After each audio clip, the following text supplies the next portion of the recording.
RPC Radio. Hello, you're listening to Insurance Covered.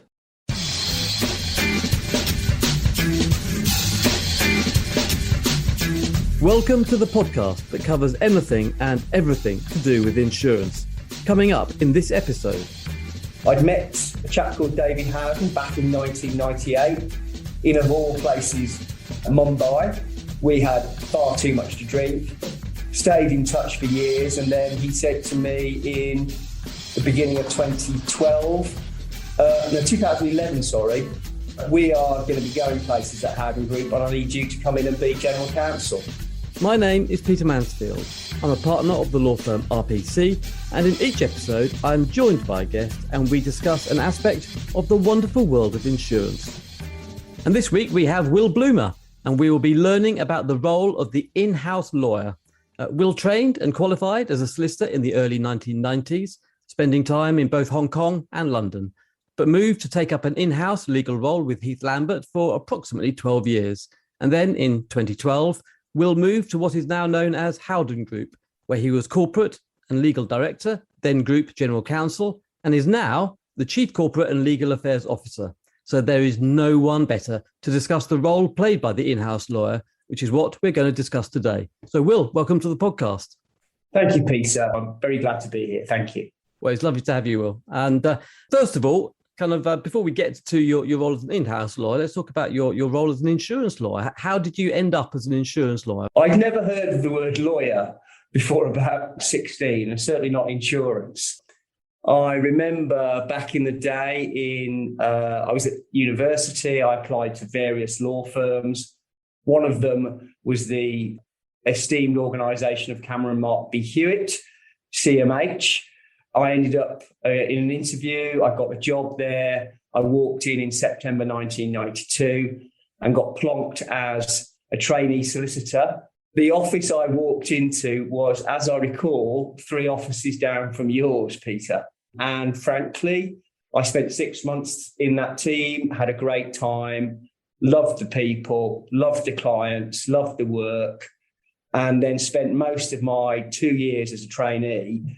I managed to swing it that I ended up doing about 14 months of the 2 years in an insurance-related seat, qualified into insurance in 1994, and then got asked to go and help set up an insurance practice in Hong Kong.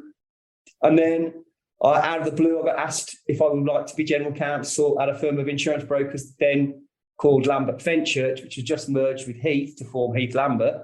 So I fell into it. Still love the people, still love the market. It's just great fun.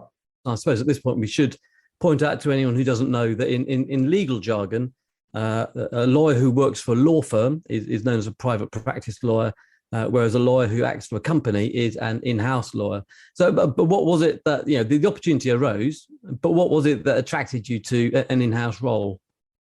I think what really did it for me more than anything was when I started as a trainee and then when I qualified, I was really keen not to be doing just the job that was put in front of me. I didn't want to be pigeonholed into being an insurance defence lawyer, defending, brokers, accountants, surveyors. I wanted to do more than that. And I knew then that I can't be doing that for 40 years. So it was more that if there's one word that stands out for me, it's the variety. So could you give us the highlights of your 20-odd year career as general counsel? Well, I joined Heath Lambert, as I said, in January 2000. And then at that stage, that company was the 7th largest insurance broker in the world. So it's a big organisation. I was only 30, and many a time I used to think I'm gonna sink in this, I'm gonna drown in it. But what I noticed more than anything is the people I worked for were very grateful for the work that I was doing, and I think that was probably the people more than the standard of work. But I got to know very quickly that I just had to rely upon my instincts, and therefore I sort of turned myself into a corporate lawyer, a commercial lawyer, insolvency work, property work, and then we had quite a difficult period in the mid-2000s where the company had failed to IPO. to go public in 2002. People were leaving the company in droves, and we had 3 defined benefit pension schemes, which were underwater and would, if they'd have been left to their own devices, have dragged the company under. So we were one of the very first organisations in the UK to use the Pension Protection Fund. Sort of 2000s jobs will be protected rather than lost. So I learned at that time that your instinctive, and I keep repeating it, but your instinctive feeling of what's right and what's wrong is what's going to lead you. And I learned so much in what was a dramatic period of time. We restructured the company and it sort of became a smaller, more retail-focused organisation. And then we got to a stage where we sold Heath Lambert to Gallagher's in 2011. And I stuck around at Gallagher's for a while, but I'd met a chap called David Howden back in 1998 in, of all places, Mumbai, where he was giving a D&O insurance seminar from a sort of London market perspective. And I was working in Hong Kong at the time, and I did the sort of legal aspects of a D&O policy at the same seminar. We had far too much to drink, stayed in touch for years, and then he said to me in the beginning of 2011, we are going to be going places at Howden Group, and I need you to come in and be general counsel. I said, no, I've done the insurance broker work for 12 years. I'm not sure I want to do it anymore. And he said, well, you'll come back with your tail between your legs in about 3 months' time. And I did, of course. And said, is that job still there? He said, yes, it is. And then I've been here now for nearly 10 years and built a legal team here in the UK and all around the world because we're a global company.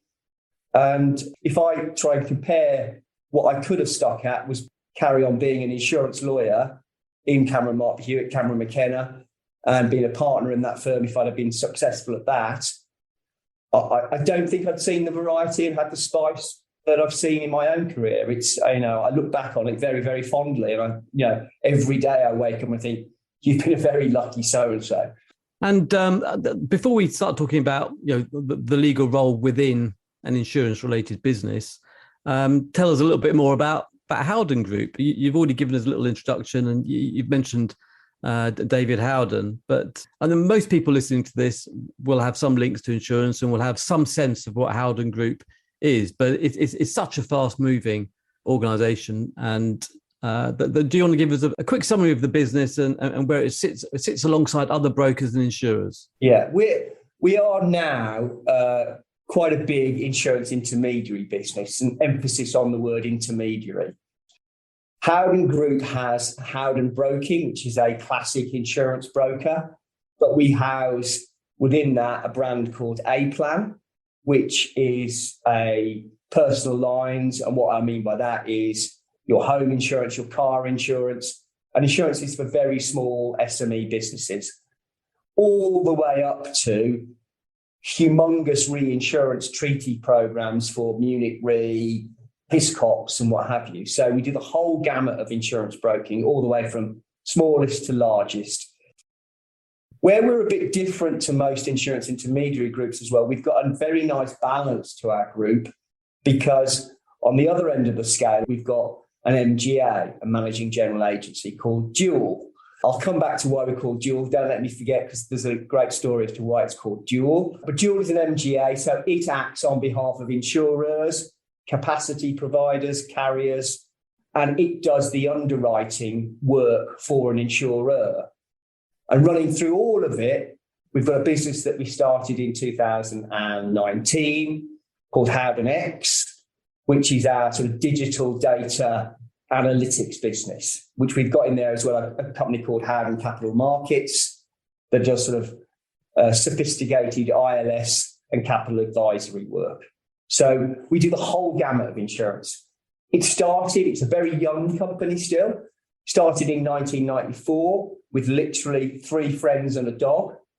3 of the friends was David Howden, who's still the CEO, the founder of the business, and still massively, he is the business in some respects. A friend of his called Louise Cable Alexander, and a chap called Mark Pangborn, and a dog, because David had come into the office and the dog couldn't stay at home on its own, so there had to be room for the dog. I joined in 2012.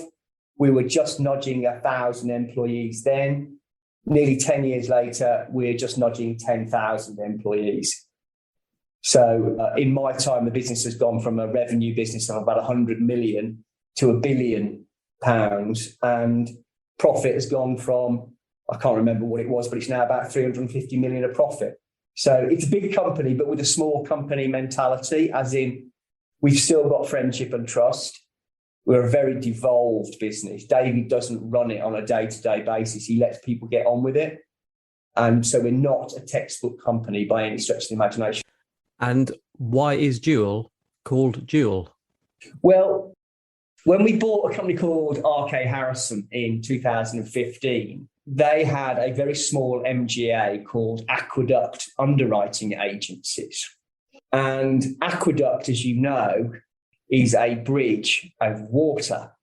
And the chief executive of RK Harrison at the time was a chap called Paul Bridgewater.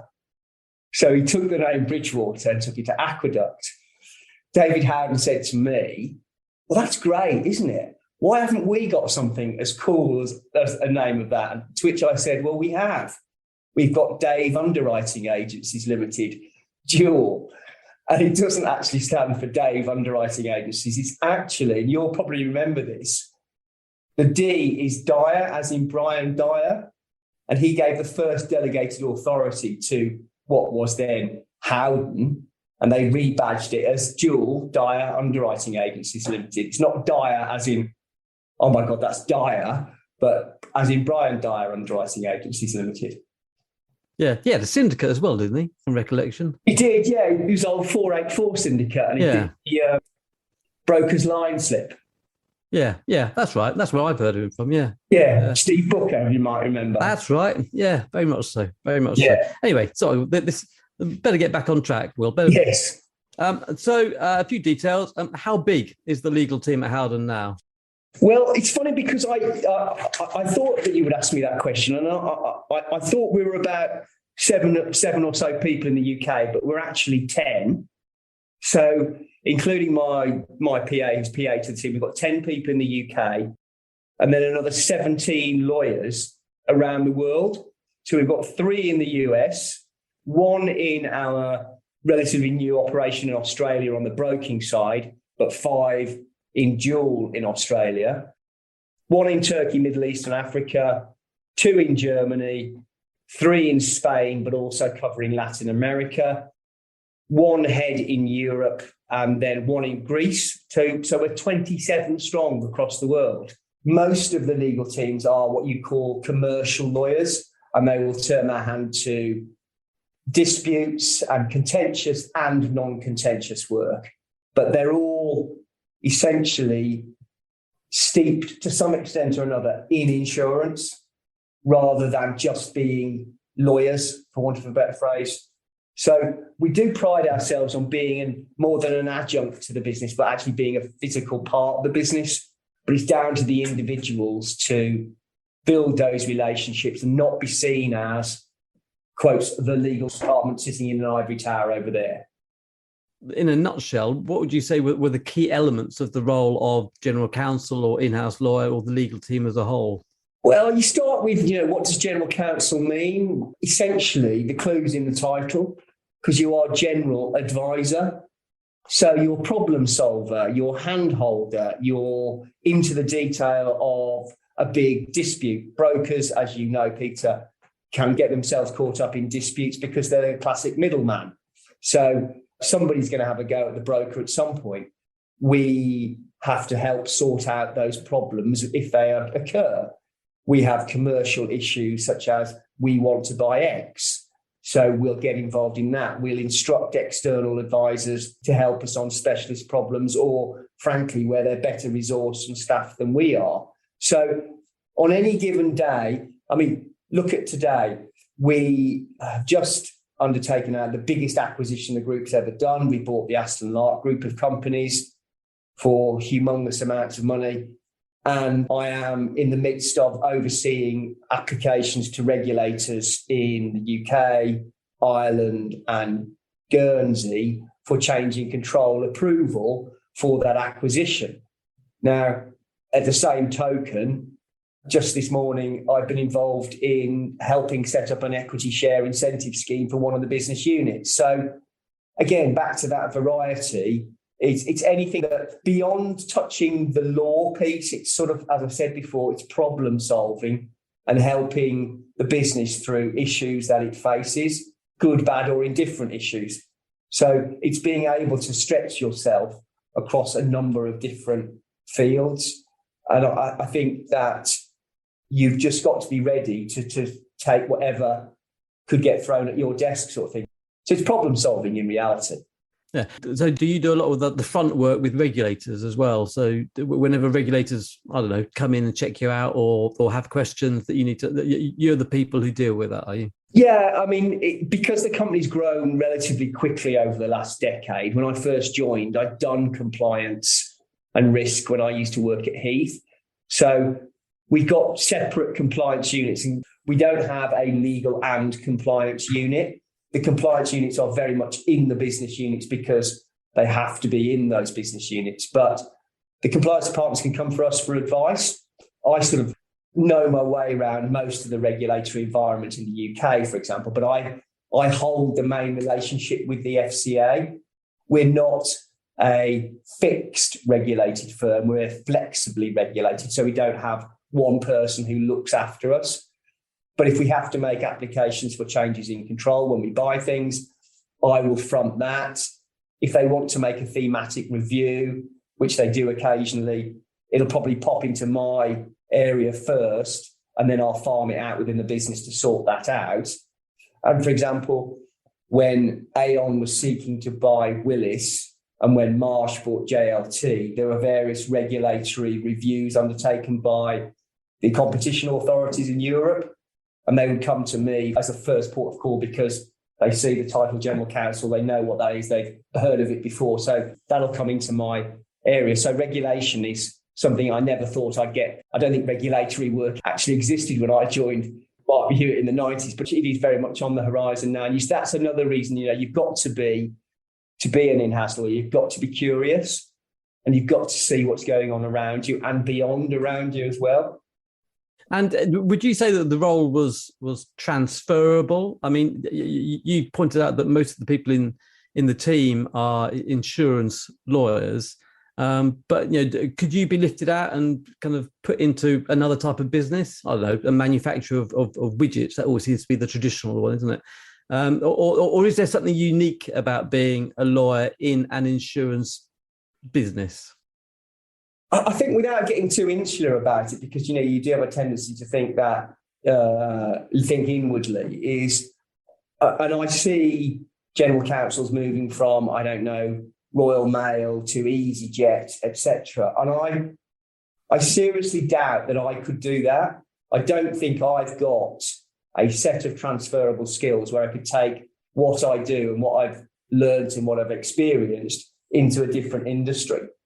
And I'd go so far as to say, I think I'd struggle to do what I do in an insurer rather than an intermediary, because they are very, very different beasts. So I don't think I could transfer my skills into a different industry. And I think, I've just recruited a group general counsel and I purposefully went out to find someone who had experience in insurance. We speak in a different language in insurance, and there are nuances and things that hopefully these podcasts will open up and explore that world a bit further. But we speak a different language, as I say. So I don't think it is transferable. I might be wrong, but I don't think it is. And your new role, as we've mentioned, is Chief Corporate and Legal Affairs Officer. What does that role involve? Well, as I said, Director of Football is not a bad analogy. One of the things is David Howden sat down with me about 12 months ago and said, it's my own fault in reality, is that you're too much in the detail, Will. You can't carry on being that detailed and be help to me. So I'm trying, and I've moved upstairs, for want of a better phrase, to become more of a support on a day-to-day basis to David.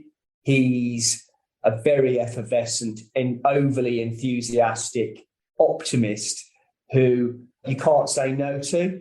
So he needs that kind of sweeping and support and help and advisory and all that. So I do much more of that than I did. We're massively into ESG, and I know everybody says they're massively into ESG. David, by the time this recording comes out, will have given the opening presentation for the insurance part of COP26, which is taking part in a few days' time from now. We've got a volcano catastrophe product, which releases funds in the event of a volcano to local humanitarian entities to help with that. We've done a carbon offset insurance policy for clients. And so David used to say that insurance was the oil in the engine, but he now says we're the battery in the Tesla rather than the oil in the engine. And I think that's true. Insurance can be a force for good rather than, something that everybody has a go at because it doesn't pay BI insurance claims in the back of COVID.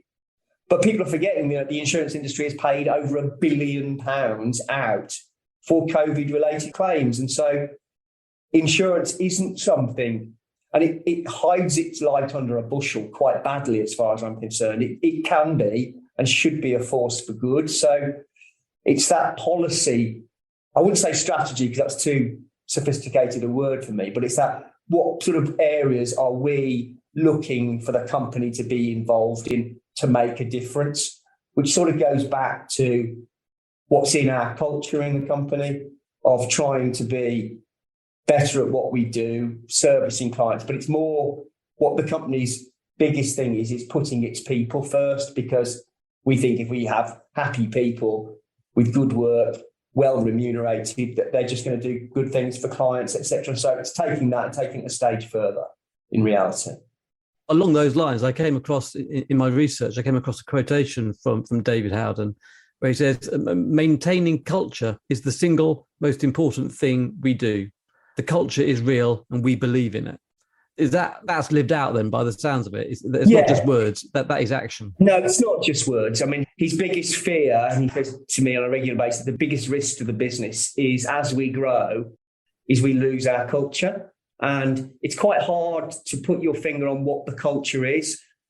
I've said to David on many occasions, there's some kind of secret sauce within the Howden Group. And probably it's a good thing you can't put your finger on saying what it is, but it is looking out for each other, putting people first. Aston Lark, for example, chose to come here because they saw it as their words, not mine, their forever home. They didn't want to go on a flip of every 4 years of being majority owned by yet another private equity investor. We are the investor, and they've become, it sounds a very trite thing to say, but we are a family, and they've joined that family. And so I think that culture is far more important than strategy. And as long as we maintain our culture, I think we've got a fighting chance of being a success. And talking of that, I'm going to ask you a question which I hadn't prepared you for, but so I'll give you a little time to think about it if you want. But what, in your role as a lawyer within all the businesses that you've been involved with, but within the insurance world, what would you say was your proudest achievement? The thing that really you say, actually, that is something I am exceptionally proud of. But not only that, but it's something which I would never in a million years have seen as a private practice lawyer. That is a good question. I think I've got quite a few proud moments, but I think one of the nicest things that happened was that only very recently we did an acquisition in the US, and we bought a company called Align, and the chief executive of that, chap called Kieran Sweeney, who used to work in Willis in London years and years ago, wrote me a note and said, "Thank you for all your help in getting this home. I shook hands on a deal with David, and then I said to myself," and this is him speaking, "that we'll see whether or not you can say or do through the process that which we shook hands on." And he said, we were never let down. And he said to me, and it sounds like I'm blowing smoke up my own whatever, but he said, "You've got a very special set of skills that not many people have got." And I thought to myself, well, I had to sit there and think, and what is it? But I think it's the ability to allow people to do what they need to do and to cajole people to get to a fixed point in time and to a fixed point where things happen. And so I think that's just one thing that I'm proudest of, is the ability to get things done in a relatively commercial way. As I said right at the very beginning, private practice has always been one of those things where you're pigeonholed into one small area, and you can't become a good advisor to people if you're just doing one small thing. The in-house life seems to have treated you extraordinarily well. I presume you'd recommend it. Absolutely. I think you've got to do both sides of the fence, though. I think you've got to start in a proper law firm doing proper legal work to get your grounding, to get your experience. But I'll be frank, I joined Heath Lambert in January 2000, and I knew within days that I wasn't going back to private practice. And if only because I don't have to do a timesheet. And so if you don't have to do a timesheet, that's just a joy in itself. Finally, Will, kind of a final question. Based on your experience, what bit of advice would you give to a young lawyer who might be contemplating insurance as a career? Well, my children will laugh at me and berate me for saying this, but I read a book 10, 15 years ago called The Second Coming by a chap called John Niven. It's a bit rude in places, but there was one mantra that he said, and I remember reading at the time, and it just makes sense. And so in answer to your question, it's sort of the question slightly broader in my head in terms of advice to anybody in their early days of their career are, in no particular order, to work hard, play hard, and be nice. And I think if you can do those three at varying times, then you'll probably be successful, but more importantly, you'll be quite happy. And so that's really my advice. Brilliant. Will, that was absolutely fantastic. Thank you so much for your time. No, I've enjoyed it immensely. Thank you, Peter. RPC Radio. Thank you so much for listening to Insurance Covered. If you enjoyed the podcast, please subscribe and please rate, review and share it. It really does help. Please also listen to another of our podcasts, Taxing Matters, which is hosted by my brilliant colleague, Alice Kemp. Insurance Covered is an RPC production made possible by Joe Burgess and Mary Mitchell. If you want to be a guest on Insurance Covered, please email me at peter.mansfield@rpc.co.uk. Thank you, and I hope you have a lovely day.